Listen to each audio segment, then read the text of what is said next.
Sai Yuri pharma के दर्शकों को नमस्कार। आज हम आपके पास एक नया वीडियो लेके आए हैं, जो कि आप सभी को पता है कि हमने ऑर्डिनेंसेस की एक अलग से प्लेलिस्ट बनाई थी, जिसमें स्पेशली हमने पीएचडी का ऑर्डिनेंस 10 को डिस्कस किया था। उसी ऑर्डिनेंस 10 में आगे कुछ करेक्शंस, कुछ रिविजन्स आए हैं। इनको आप देखिए। इसको हम अमेंडमेंट बोलते हैं। और ये देखिए, यहाँ पर आप देख सकते हैं कि ये जो ऑर्डिनेंस 10 है, इसमें कौन कौन सी क्लॉज में करेक्शंस हुए हैं या चेंजेस हुए हैं।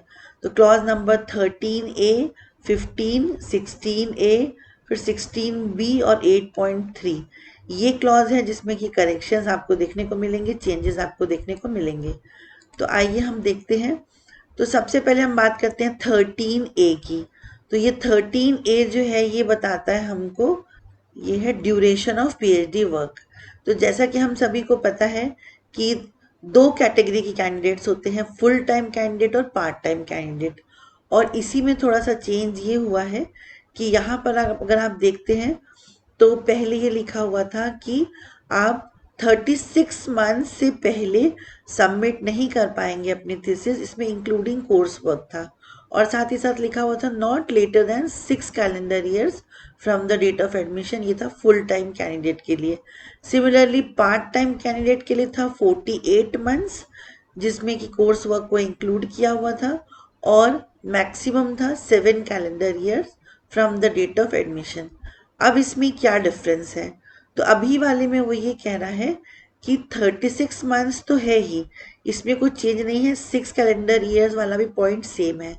बस इसमें एक उन्होंने ये ऐड कर दिया कि जो कैंडिडेट है उसको रजिस्ट्रेशन प्रोसेस को क्लियर होना चाहिए और minimum 4-6 monthly progress report registration के बाद जमा किया होना ज़रूरी है। ये पॉइंट पहले नहीं था, ये नया ऐड हुआ है। सिमिलरली पार्ट टाइम कैंडिडेट्स के लिए कह रहा है कि आपको रजिस्ट्रेशन प्रोसेस क्लियर करना है और मिनिमम 6 मंथली 6 प्रोग्रेस रिपोर्ट जो है वो सबमिट होनी चाहिए आफ्टर रजिस्ट्रेशन। बाकी इस क्लॉज में जो पहले था वही पॉइंट है, इसमें कोई चेंज नहीं है। नेक्स्ट आते हैं नंबर 15 क्लॉज में। ये है 6 मंथली प्रोग्रेस रिपोर्ट से रिलेटेड। इसमें पहले ये बोला गया था कैंडिडेट जो है वो एवरी 6 मंथ में अपना रिकॉर्ड ऑफ अटेंडेंस देगा, रिसिप्ट ऑफ फीस पेड देगा और प्रोग्रेस रिपोर्ट जमा करेगा थ्रू हिज और हर supervisor in the prescribed format. पर यहाँ पर अभी यहाँ पर क्या ये चेंज आया है, आरडीसी प्रोसेस को क्लियर करने के बाद जो रजिस्टरिंग सुपरवाइजर एंड टाइटल जो है उनके प्रेजेंस में फुल टाइम स्कॉलर जो है वो मिनिमम 4-6 मंथली प्रोग्रेस रिपोर्ट और पार्ट टाइम स्कॉलर जो है वो minimum 6 monthly progress report submit करेंगे। ये नई चीज़ जो है इसमें ऐड हुई है। इसके अलावा बाकी जो सेंटेंस है वो बिल्कुल सेम है। अब आते हैं नंबर 16 में। 16 में ये कह रहा है कि submission of summary of thesis का क्या नियम है। तो इसमें पहले ये था कि जो प्री पीएचडी प्रेजेंटेशन है वो यूनिवर्सिटी में होता था बिफोर डीआरसी, और अभी वो ये कह रहा है कि यूनिवर्सिटी में नहीं होगा बल्कि रिसर्च सेंटर में होगा।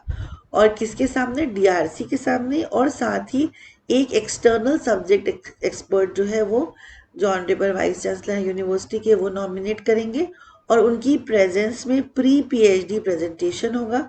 उसके बाद ही जो कैंडिडेट है वो अपनी समरी को सबमिट कर सकता है।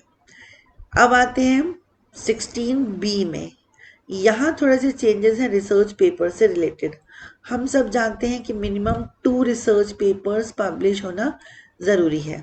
और इसमें पहले क्लॉज था कि unpaid UGC care approved SCI journal में या फिर Scopus index database along with the report of plagiarism, ये यहाँ पर जमा करने बोलता था। अभी यहाँ पर थोड़ा सा चेंज ये हुआ है, यूजीसी केयर अप्रूव्ड की जगह पे इन्होंने डाल दिया है साइंस साइटेशन इंडेक्स एक्सपैंडेड, यानी कि SIE। फिर है सोशल साइंस साइटेशन इंडेक्स यानी SSCI। फिर है arts and humanities citation index ANHCI। फिर स्कोपस इंडेक्स जर्नल। ये इसमें बोला है कि इसी कैटेगरी में आपके पेपर्स को पब्लिश किया हुआ होना चाहिए या एक्सेप्टेंस होना चाहिए along with plagiarism report. Plagiarism report तो अभी भी है, बाकी ये लाइन बिल्कुल सेम है। नेक्स्ट आता है कि मीटिंग ऑफ आरडीसी जो है वो यूनिवर्सिटी में कब होगी।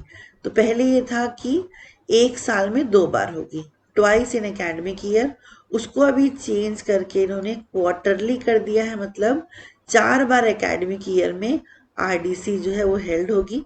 और बाकी इसमें सब चीज़ सेम है कि उसी तरीके से सुपरवाइजर जो है वो रिकॉग्नाइज होंगे, को सुपरवाइजर रिकॉग्नाइज होंगे on the basis of eligibility. और इसमें फ़र्क ये आएगा कि पहले साल में 2 ही बार होता था, तो चांसेस जो है वो बहुत कम हो जाते थे, ज़्यादा समय लगता था। पर अब क्योंकि 4 बार होगा, क्वार्टरली होगा, तो इसलिए अब ये आरडीसी जल्दी जल्दी होने की वजह से स्टूडेंट्स का, सुपरवाइजर का काम जो है वो जल्दी होगा। ये इम्पॉर्टेंट अमेंडमेंट है जो कि आज ही यानी कि 13 मई 2026 को आया है। तो जो पीएचडी स्कॉलर्स हैं, जो पीएचडी कर रहे हैं या सुपरवाइजर्स हैं, उनको ये हमेशा देखते रहना है कि कौन कौन से अमेंडमेंट्स आते हैं और इसके हिसाब से हमको काम करना है। तो अगर आपको और भी डिटेल में ऑर्डिनेंस 10 को समझना है तो हमारा यूट्यूब चैनल है साई एड्यू फार्मा, जिसमें कि हमने ऑर्डिनेंस 10 के नाम से अलग से प्लेलिस्ट अपलोड की है। उसमें जाइए और उसको डिटेल में देखिए।